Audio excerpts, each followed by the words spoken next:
Well, good day, everyone, and welcome to Tuesday, June the 4th, and another beautiful day here on Cape Cod. Seems like it's been a while since we've been able to claim several wonderful days in a row, but while we have it, let's enjoy it. And it's not even officially summer yet, though we're having some nice summer-like weather. This is your volunteer reader, Doug Fagan, coming to you today from the studios here in Mashpee of the Audible Local Ledger. And as I said, it's a beautiful day here in Mashpee and along the Cape.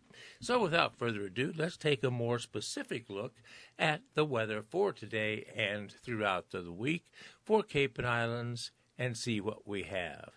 Today we're going to have a high of 67 degrees and mostly sunny. Tonight we're going to have a full moon, which should be enjoyable, and a low of 56 degrees with very clear skies.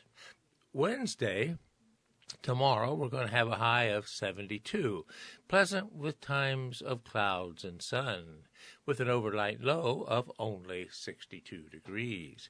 Now here's where it gets a little tricky. Coming into Thursday and Friday, looks like some showers are headed our way. Thursday, we're going to have a high of 68 degrees, an overnight low of 61, cloudy with showers and the possibility of a heavy thunderstorm. That's Thursday. Friday, high of 73 degrees, low overnight of 59, but mostly cloudy with a few scattered showers. So Thursday and Friday don't look the greatest. Thursday's the worst day of the week so far, since it's going to have some good showers and the possibility of a heavier thunderstorm. Now come into Saturday, it's going to clear up again. Partly sunny and beautiful. A high of 71 degrees and an overnight low of only 61. For you swimmers, the temperature out there in Cape Cod Bay today is getting up to where it's not too bad, especially if you have a wetsuit. 58 degrees is the water temperature in Cape Cod Bay. Wave heights are 1 to 2 feet, very modest, and the wind direction is east-northeast at 6 to 12 knots. All right, since we're talking about water, take a look at the water temperature out in Nantucket Sound. 5 degrees warmer at 63 degrees. Again, wave heights a modest 1 to 2 feet, wind direction northeast 6 to 12 knots. Taking a look at the various towns across the Cape and the weather they're experiencing. On the west side of the canal, Buzzards Bay and Wareham, you're 68 and 71 degrees respectively. Moving on to the Cape, we cross the canal, we head into Sandwich. You've got 67 as a high today. Same with Mashpee and Falmouth. Barnstable, 67. Hyannis, Dennis, Chatham, all 67.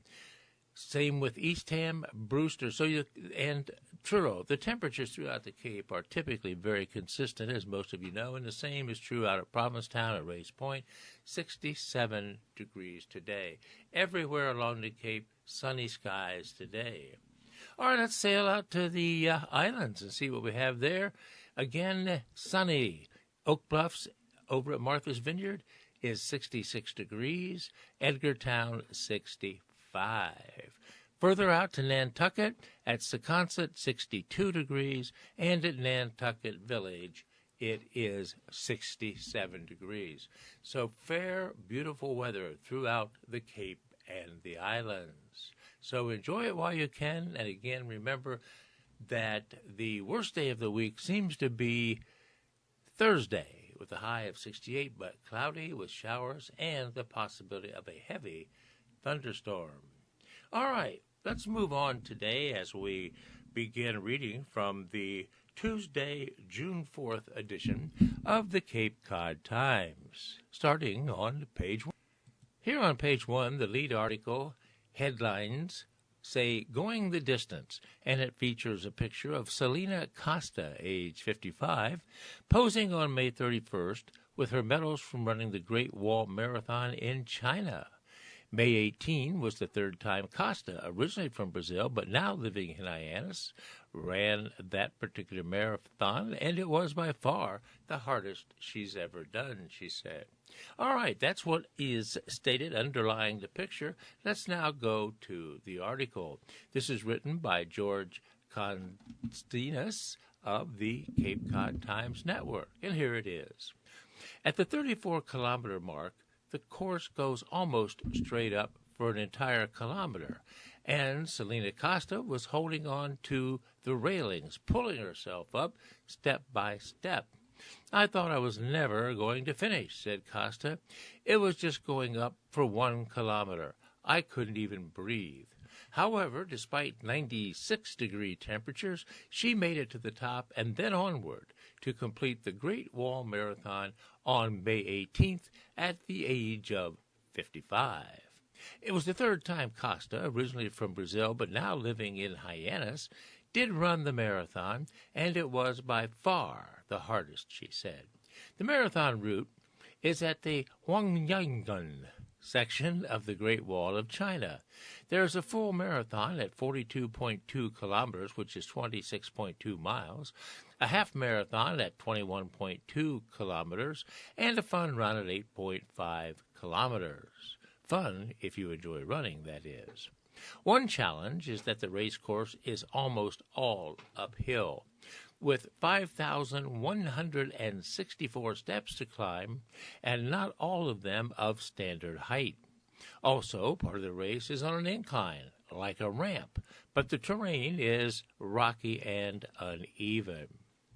Well, in 2018, it was so painful, she said. So the first time in 2018, Costa said she really did not know what she was getting into. She's run a number of other marathons and even ran 4 ultramarathons, which are 110 miles, oh my gosh, and go on for 24 hours. She actually took first place in one of them in Brazil in the year 2002, she said. But the thing is that she really does not train. I don't practice. I clean houses and I go up and down stairs. That is my practice, she said. So, before the race, there is something Costa described as Inspection Day, where the runners walk a 3.5-kilometer section of the wall to demonstrate if they will be able to make the full marathon. It was so painful, and that was just Inspection Day, she said, just 3.5 kilometers of the wall, she said, and I was in pain beyond belief. But 2 days later, she actually ran the race and finished in 6 hours and 50 minutes, if you can believe running that long in dire straits and consequences. Now, that's pretty good. So in 2019, a cop lends her a helping hand. The next year, in 2019, she really wanted to get the most out of her trip and decided to go to China a week early so she could take pictures and experience Chinese culture. I was a little overweight, about 10 pounds, she said, but that was the least of her troubles. One day she was out sightseeing and realized she had not gone to the Forbidden City yet in Beijing, and it was getting late and getting dark. As she was walking around, she said a man on a motorcycle who spoke English offered to drive her to the Forbidden City. Instead, he took her to a dark place and robbed her. Then she got sick, but I decided just to continue.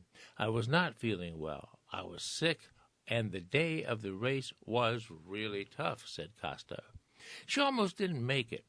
What helped me, she said, I was struggling to finish. I saw a cop, and he ran with me the last kilometer to the finish, she said. He brought me to the finish line, and everybody was cheering. It took her 7 hours and 15 minutes to finish that race. But then in 2020, 2021, 2022, and 2023, the Great Wall Marathon was not run due to the pandemic. So in May, she says, dying on those steps. So in May, she was back in China to go for a third time, and she had high hopes. Although she did not train, she had run several other races. I was feeling the best I ever had, even though I was still a little overweight. It was great food, great everything, she said. Inspection day went smoothly. Everybody in her group of fellow runners and supporters were in very high spirits. I was going to do my best time, I was sure of it, she said. As she turned to wave to him, just before warm-up, she said a friend wanted to take her picture. So as she turned to wave to him, she stepped on something uneven and twisted her knee. So a half hour before the race, she had a swollen knee. I started to scream loudly to take my mind off the pain, she said. Still, she persevered. But then at 35 kilometers, it started to look bad. This time I was actually dying on those steps, she said. But she then said she saw a group of police officers, and one of them was the same officer who helped her to the finish line in 2019. The sight of him inspired her to keep going. When I saw him, I couldn't even speak. But he energized me, and so he helped me again, said Costa. As it turned out, it was not her best time, and she finished at 8 hours and 55 minutes, just 5 minutes under the maximum limit of 9 hours. So meeting a goal set by a friend's challenge. Costa, who started running on a challenge in the year 1998 at the age of 29, also became interested in running the Great Wall Marathon because somebody told her she could not do it. Now that she has met her goal, she still has a few more goals. She wants to race more major marathons, including the Boston Marathon. The Best of You is about how she began running and her experiences up to the first time she ran the Great Wall Marathon. The goal of her books, she said, is not necessarily about running, but rather about inspiring people to follow their dreams, to do whatever it is they want to do, and simply try new things. All right, friends, that's the end of that article regarding Selena Costa, who, believe it or not, runs these marathons, crazy lengths of space, at age 55 without even training. Obviously, her times are a little longer than some of the premier marathoners, but at least she's doing it and certainly encourages others to do the same.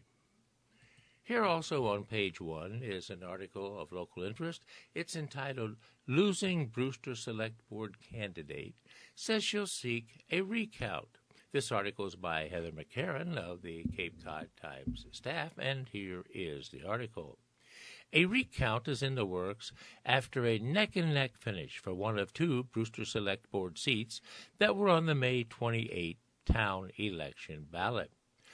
Candidate Laurel Labdon, that's spelled Labdon, who trailed competitor Amanda Bebrin, Bebrin, by 3 votes on Thursday, announced her intention to seek a second tallying of the votes. At the polls, she earned 1,455 votes to Bebrin's 1,458 votes for the Select Board seat vacated by Carrie Hoffman, who sought a 3-year term on the Nauset Regional School Committee. The Select Board Vice Chair, Mary Chaffee, rounded up 1,685 votes for a return to her seat on the board. I think it's important when a race is this close to go through the process so voters can be assured that every vote has been counted accurately, Labdon said.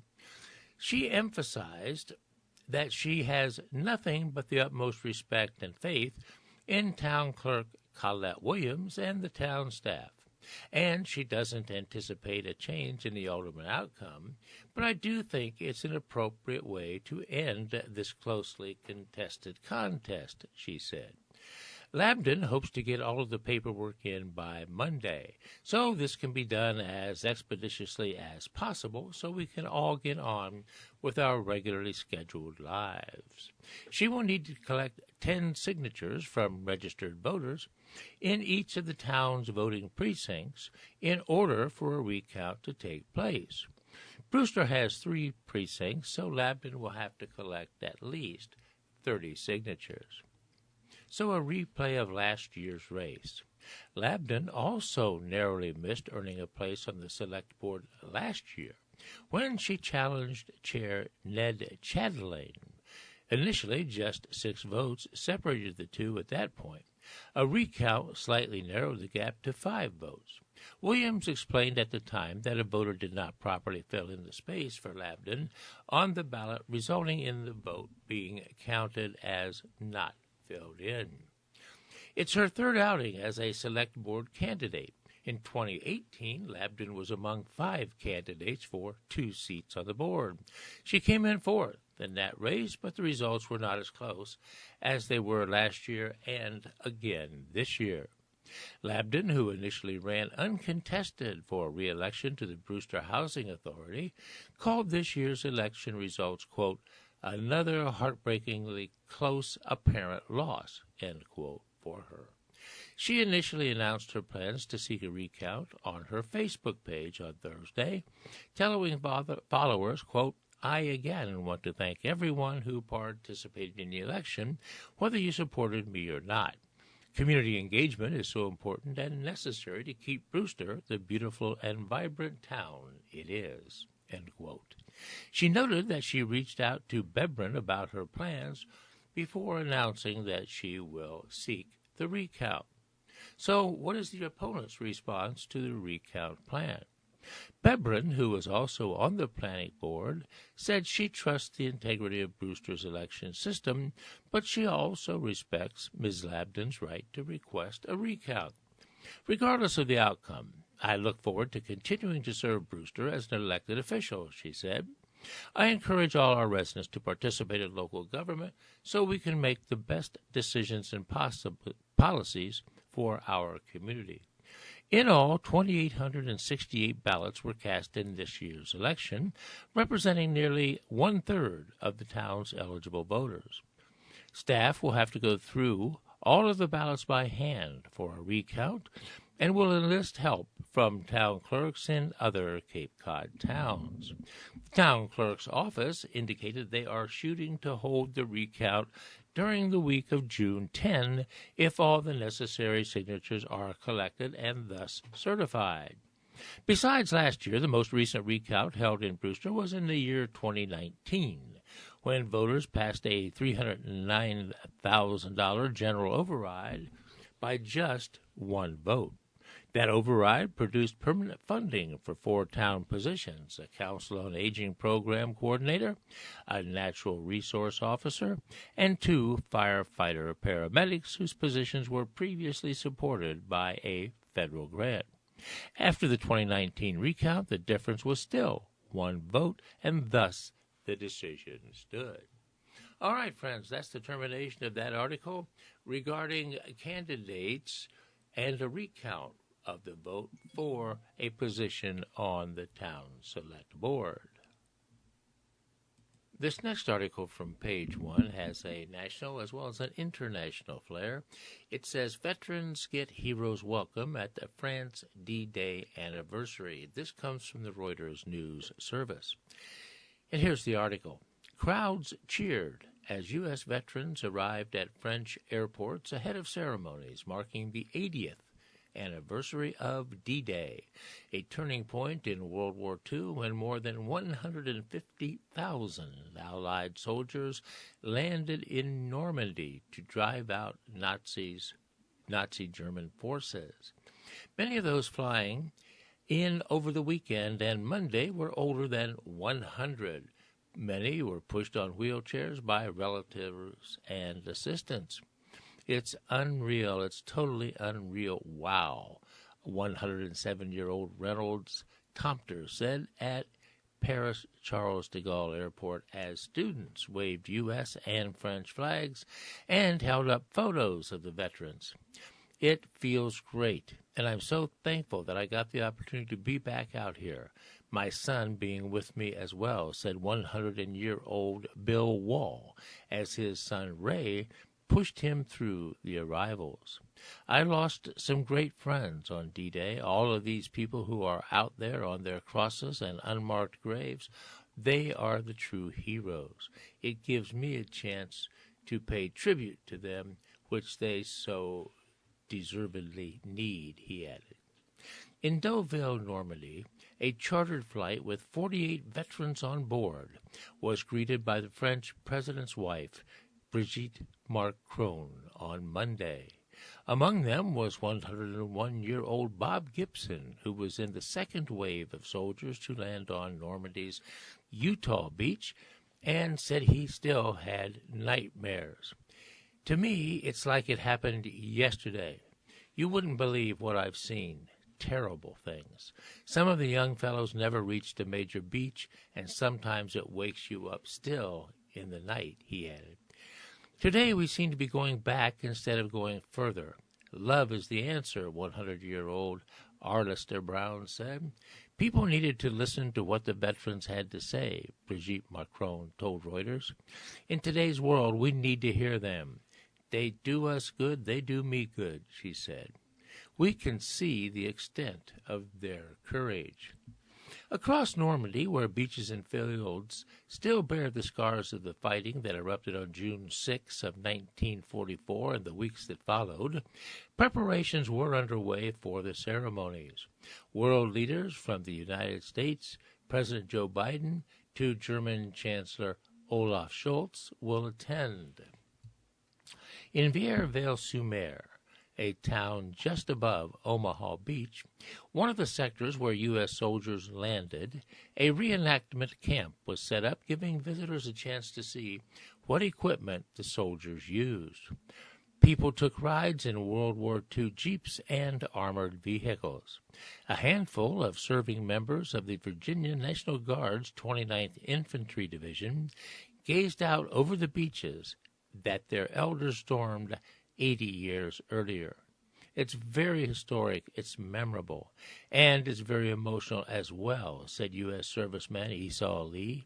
With the war raging on Europe's borders in 2024, this anniversary's D-Day ceremony will carry special resonance. Ukrainian President Volodymyr Zelensky will be among the guests. Russia, which launched a full-scale invasion of Ukraine in 2022, touching off Europe's biggest armed conflict, which since World War II, was not invited to these ceremonies. All right, there you have it, friends, a reflection of the upcoming D-Day ceremonies and activities and the huge welcome that American veterans have gotten in France. Well, friends, we're moving on to page 3, the Cape and Islands page, which usually has several articles relative to the Cape, or local interests anyhow. Today they have only one because that whole page is filled with pictures and advertisements, it seems. But here is that article, and it's entitled The Barnstable Fire District Moving Ahead with a Design for the New Fire Station. It's by Heather McCarron of the Cape Cod Times Network. And here's the article. Now that voters in the Barnstable Fire District have approved a funding for design and engineering of a new fire station, district officials are working to forge a contract.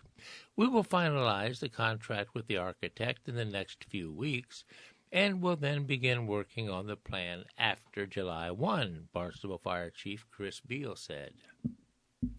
The designer contract, design schedule, and details about how the district will keep residents abreast of the progress are set to be discussed at a fire station building committee meeting set for 4 p.m. on June 6 at the current Barnstable Fire Station, which is located at 3249 Main Street in Barnstable. $1.2 million was approved for Barnstable Fire Station design work. Voters did approve the $1.2 million for the design and engineering work at the district's annual meeting last month. We're excited that it passed unanimously and are very appreciative of the support and reception the plan has received so far, said Beal. The funds will be raised through the annual tax levy. Voters will pay for the new fire station design over the next 10 years. The projected impact to the tax rate is estimated to be at $0.12 per thousand of evaluation, or $59.86 for the first year for a home valued at $500,000. The cost will reduce every year. In year 10, it's estimated to be $0.08 per thousand valuation, or $41.32 for a home valued at $500,000. These are estimates due not to knowing the interest rates yet for the bond, Beal said. So meetings, presentations plan to keep voters in the loop. Meetings and presentations regarding the design are planned for the project as it moves forward, but Beal said a schedule of public forums likely will not begin until early this coming fall. The architectural and engineering design work is expected to take about 9 months. It's anticipated building designs with cost estimates will be presented to voters next spring. So more about the Barnstable Fire District. Well, the district, one of 5 in town, covers about 14 square miles on the Cape Cod Bay side of Barnstable, including about 5,500 residents in Barnstable Village and Comaquid, most of the Independence Park, industrial development, and other industrial areas. So what's wrong with the Barnstable Fire District's current station? Well, one of the biggest problems with the current site is that the lot is just 0.27 acres, and the 10,000-foot square foot firehouse takes up 0.26 of those acres, leaving no room whatsoever for expansion.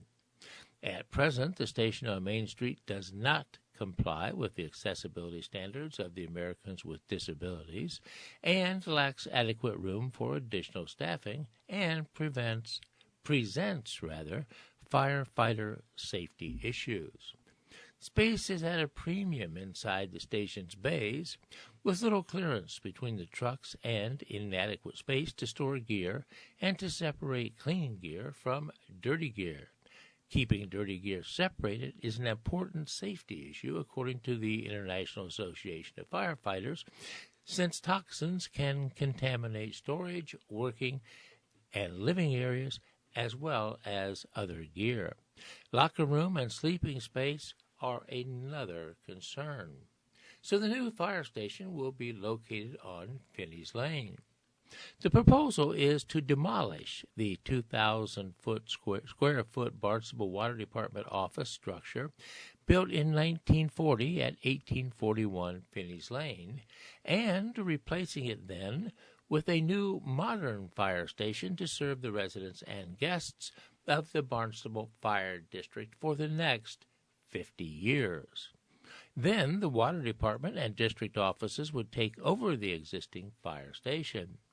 This would include repurposing a portion of the building as an 1,800 square foot first-floor community space for annual district meetings, village functions, and other community uses.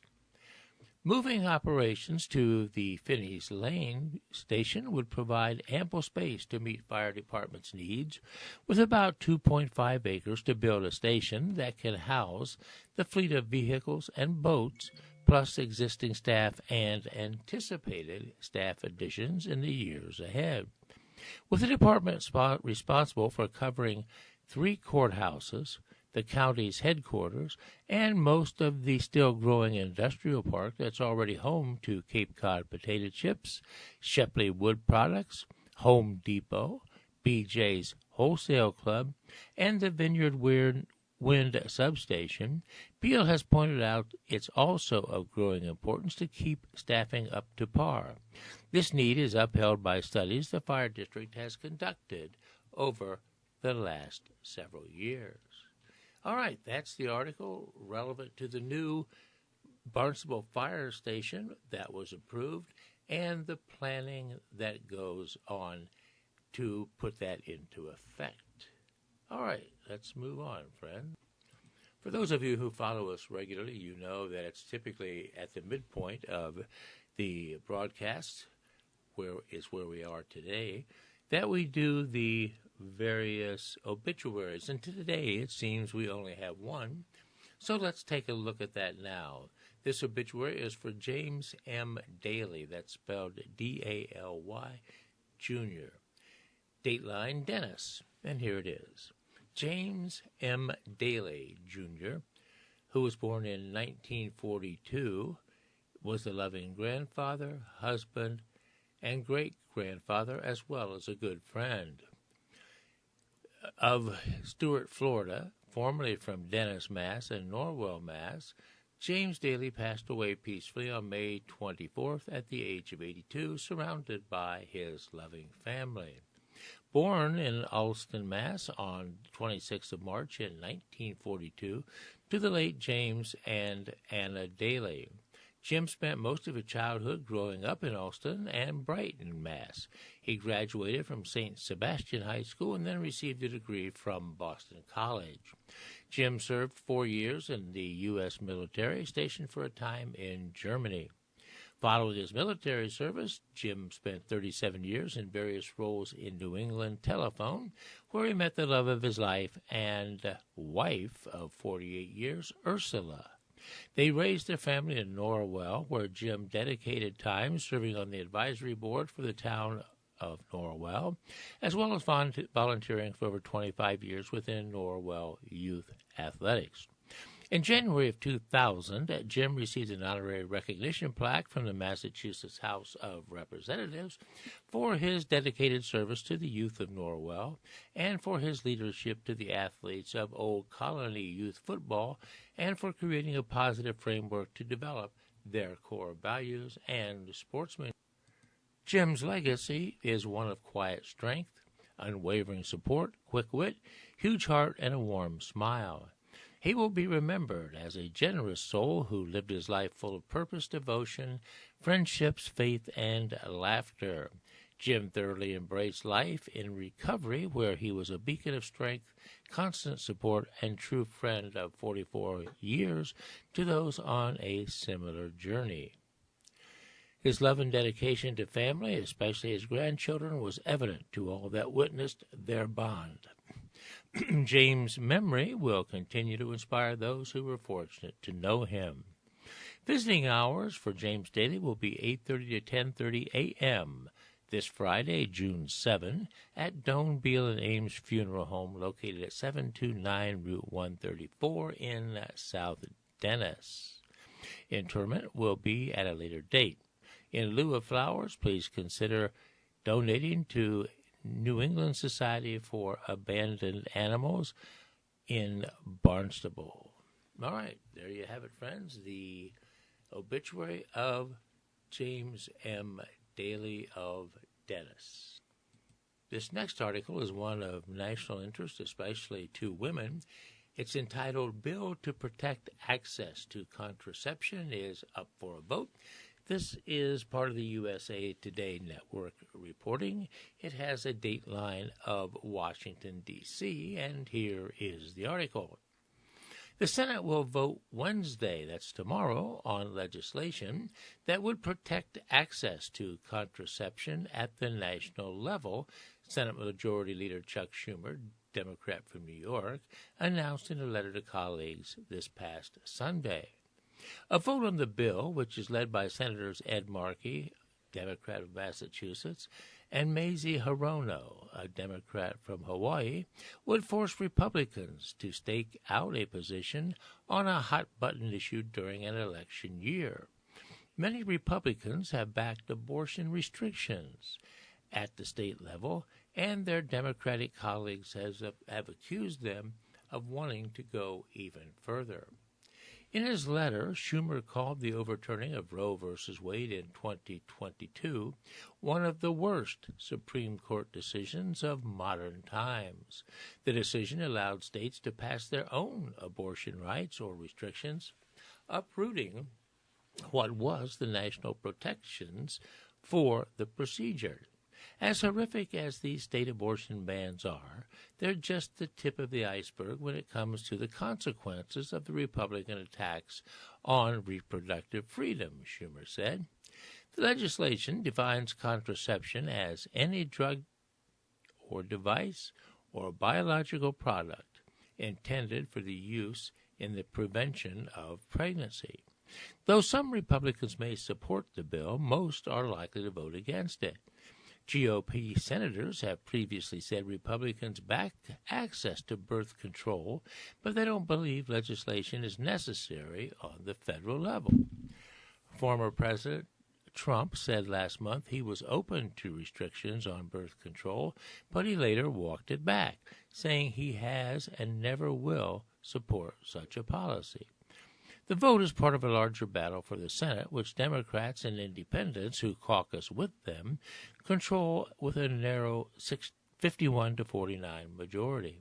Senate Democrats also attempted to hold a vote on legislation protecting a federal right to in vitro fertilization earlier this year, after an Alabama Supreme Court ruled that frozen embryos should be considered as children. That vote was blocked by Senator Cindy Hyde-Smith, a Republican from Mississippi, who called it federal overreach. Republican Senators Ted Cruz of Texas and Kathy Britt of Alabama introduced their own legislation to protect IVF, in vitro fertilization, by blocking Medicaid funding to states that ban the procedure. When asked about that bill, Schumer said, "We have a much better proposal, and the Republicans really should support it." This next article is one that should concern us all, those of us who live in this area on the Cape. The title of this article is Hurricane Forecasters Fear the Worst is Ahead. Unprecedented ocean temperatures in tropical Atlantic could fuel strong storms. Again, this is from the USA Today Network. Here's the article. The world's oceans have consistently been breaking daily heat records since early in 2023, a year-long fever that has climate scientists, coral reef experts, and even hurricane forecasters concerned and dismayed. In the main region of the Atlantic Ocean where hurricanes develop, water temperatures are absolutely stunning, said Brian McNulty, a senior research associate studying hurricanes at the University of Miami in Florida's Rosenthal School. Hotter oceans and sea surface temperatures are like an octane boost for hurricane season, cranking up the fuel that drives the formation and intensity of hurricanes and tropical storms as they move over the ocean. Warmer than normal waters in the Atlantic, the Caribbean, and the Gulf of Mexico play starring roles in all the seasonal outlooks for the Atlantic hurricane season that actually began this past Saturday. Water temperatures at some stations in the Florida Keys and Everglades National Park already have hit 90 degrees. That's the water temperature, friends. This whole tropical Atlantic is warmer than it's ever been for this time of year, McNulty told USA Today last week. It's sitting at temperatures normally not seen until mid-August and beyond. And the Caribbean is actually going crazy. The record daily average temperatures in the Atlantic north of the equator have been broken only by a 4-day period between April and May, when the average water temperature dropped to a tenth of a degree below a daily record set last year. And all of that's coming on the heels of 2023, which was warmer than it ever was for this time of year, McNulty said. Now, here we are breaking the 2023 records, so that is not good news. When ocean temperatures were record warm during last year's hurricane season, vertical wind shear over the Atlantic, created by shifting winds from the El Nino in the Pacific Ocean, likely put a damper on at least some of the potential hurricane activity. The season still wound up busier than average, with 7 hurricanes and 20 named storms, the fourth most active season on record. This year, with that protection gone, as the weather pattern likely shifts to a La Nina, which reduces wind shear over the Atlantic, seasonal hurricane forecasters actually fear the worst. Warmer than normal ocean temperatures can also contribute to massive bleaching of the world's coral reefs and are thought to play a role in the increase of sargassum seaweed mats that blanket and stink up beaches and in harmful algae blooms and fish kills. Experts also say warmer water temperatures in the Gulf are enhancing the moisture available for storms and help contribute to the increase in tornado activity across the country this spring. Global average sea surface temperatures recently took what appeared to be a little steeper dive than typical for this time of year when the hemispheres are changing seasons, but it's still the warmest average temperature on record for the date. The average temperature in the North Atlantic on Thursday was 72.14 degrees, which is 2.34 degrees above the 1982 to 2011 mean, which is the average, according to the Climate Reanalyzer at the University of Maine's Climate Change Institute. Average water temperature in the Atlantic's main development region for tropical cyclones, along the latitudes between 10 and 20, is almost a full degree warmer than May than in any other year since records began in 1982, said Phil Klotzbach, a senior researcher scientist at Colorado State University, who leads its seasonal forecast team. And that's a 2.5 degree above the 1991 to 2020 average. Colorado State, the National Oceanographic and Atmospheric Administration, and others point to the warmer water as a key influence in their seasonal hurricane outlooks and projections. It's part of the reason why the outlooks from both contain the greatest number of storms they've ever projected. Although record-setting sea surface temperatures alone don't guarantee a busy hurricane season, they do strongly influence it, wrote Michael Lowry, a hurricane specialist at WPLG Local 10 in Miami, in a column for the Yale Climate Connections. Warm water fuels hurricanes, contributing to an influx of heat and moisture that lifts into the air and help builds the massive cloud structures that form and intensify hurricanes. Areas of warmer than normal water in the Gulf of Mexico, for example, are credited with supercharging storms like Hurricane Katrina. Warm water is thought to boost intense rainfall in storms like Hurricane Harvey and help trigger rapid intensification, such as the rapid explosion of intensity in Hurricane Idalia before it made landfall on Florida's coast just last year. When wind shear is low and water temperatures are high, there's little to inhibit the cloud structures that do form from gathering strength and intensity. Conversely, as hurricanes move northward in the Atlantic over cooler water, they begin to lose their oomph. Scientists aren't sure why we've seen the lingering spike in average ocean temperature. So far, at least, no great consensus explanation has emerged, McNulty said, and he does not expect to see a single explanation. Scientists attribute the warming in large part to the heat the oceans have absorbed as a result of human-caused increases in fossil fuel emissions. But other factors may also have played a role, including El Niño, air quality improvements, and even potentially an influx of moisture from the eruption of the Hunga Tonga volcano in early of 2022. Weak trade winds over the past couple of months has helped reinforce the warmer-than-normal sea surface temperatures in the main hurricane development region of the Atlantic.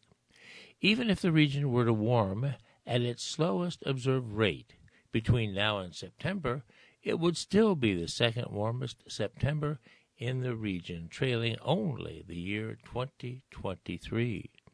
Once peak hurricane season starts in July, that's the peak hurricane season, in July and August, when water and air temperatures typically reach their maximum, that's when it's not just hurricanes that are supercharged, he said. Then you have to worry about killing off the rest of the coral, too.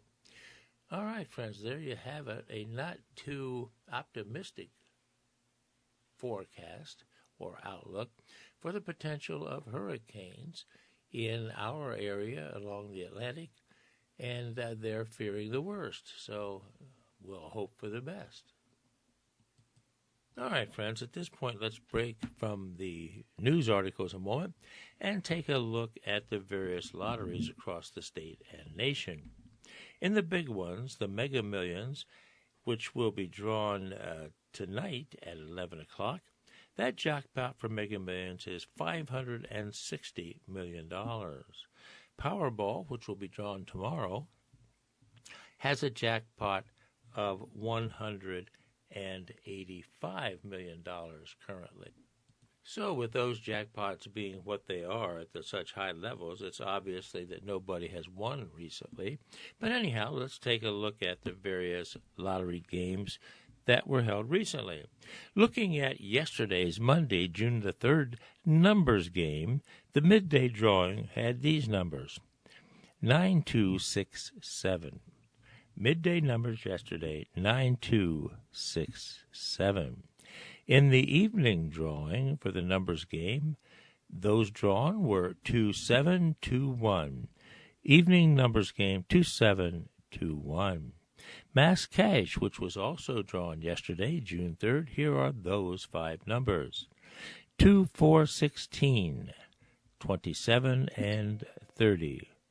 2416, 27, and 30 for yesterday's Mass Cash. Also drawn yesterday was Powerball, and again, nobody won, but you might have won. They didn't win the big one, but you might have won something.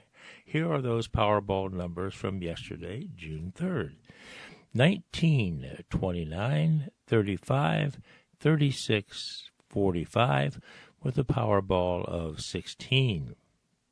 Again, yesterday's Powerball, 19, 29, 35, 36, 45, Powerball 16.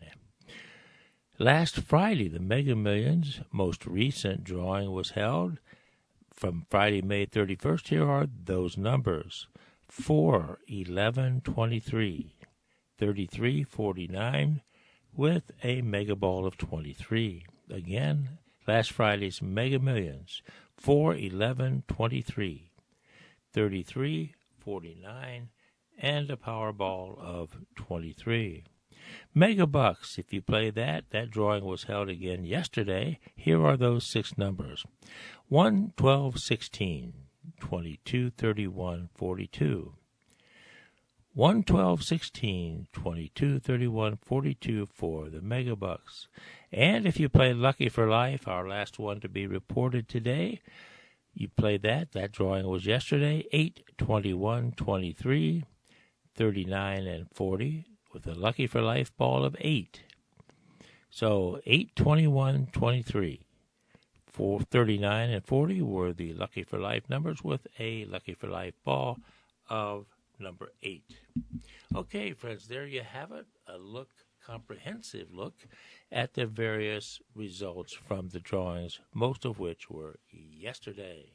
So if you're looking at those big pots, those tickets, as you know, are $2 a piece, and those jackpots are way up there. So if you play, I say to you, good luck, player. This next article is of international interest, and especially to those of us here in the United States as well, as it involves the Israel-Hamas war. This article is entitled Netanyahu Truce Plan. Details are unclear. It maintains Israel will eliminate Hamas. Here's the article. Hamas and Israel's opposition leader both expressed support Monday for a ceasefire deal that President Joe Biden said was proposed by Prime Minister Benjamin Netanyahu, even as Netanyahu disputed Biden's version of the plan. Egyptian Foreign Minister Sameh Shoukry said Monday that Hamas views Netanyahu's proposal, unveiled by Biden last week, positively, according to a translation by the Times of Israel. National Security Council spokesperson John Kirby, in a briefing Monday, said the U.S. is awaiting an official response from Hamas on the proposal which the group received Thursday. Israel's right-wing security minister Itamar Ben-Gvir accused Netanyahu of whitewashing the proposed ceasefire deal and threatened to pull his political party out of the ruling coalition if it's approved. Ben-Gvir said his repeated efforts to view details of the deal have been rejected by Netanyahu's office. The details of the deal, as presented by President Biden, show that it is a deal that means the surrender of Israel and the end of the war without achieving the main goal of destroying Hamas, Ben-Gvir said in a statement. If you sign a promiscuous deal that will bring an end to the war without collapse of Hamas, Otzma Yehudit, Ben-Gvir's party, will dissolve the government. Netanyahu political rival Yair Lapid, however, urged the government to approve the deal and promised to provide a political safety net if the Prime Minister's far-right partners follow up on threats and do pull out of the fragile ruling coalition. So how did Biden describe Netanyahu's proposal? Biden said last week that Netanyahu had proposed a three-phase deal. The first phase would last 6 weeks and include a complete ceasefire and withdrawal of Israel forces from all populated areas of Gaza. It would also include the release of some hostages, including women, the elderly, and the wounded, in exchange for hundreds of Palestinian prisoners. Phase 2 would include the release of all remaining living hostages, full Israel withdrawal from Gaza, and the cessation of hostilities permanently. Phase 3 would include a major reconstruction plan for Gaza, and the bodies of any other hostages killed in captivity would be returned to their families. Netanyahu, however, on Monday called Biden's description of the proposal incomplete, saying Israel maintains the aims of war, primarily the elimination of Hamas. More than half of all structures in Gaza do appear to have been destroyed or damaged since Hamas attacked southern Israel communities on October the 7th, according to preliminary satellite analysis by the UN. Hamas killed some 1,200 people and abducted about another 250 during its initial incursion, according to Israeli tallies. More than 36,000 Palestinians have been killed in Israel's retaliatory offensive, according to Gaza health officials. Forced displacement has pushed over 1 million people away from the Gaza city of Rafah, the United Nations Palestinian Refugee Agency, UNRWA, said on Monday. The small city on the southern edge of the Gaza Strip had been sheltering around 1 million Palestinians who fled Israeli assaults on other parts of the enclave, the aid group said. Since early May, Israel's military has been carrying out what it says is a limited operation in Rafah to root out Hamas fighters and to dismantle infrastructure used by the Palestinian Islamic militant group that runs Gaza.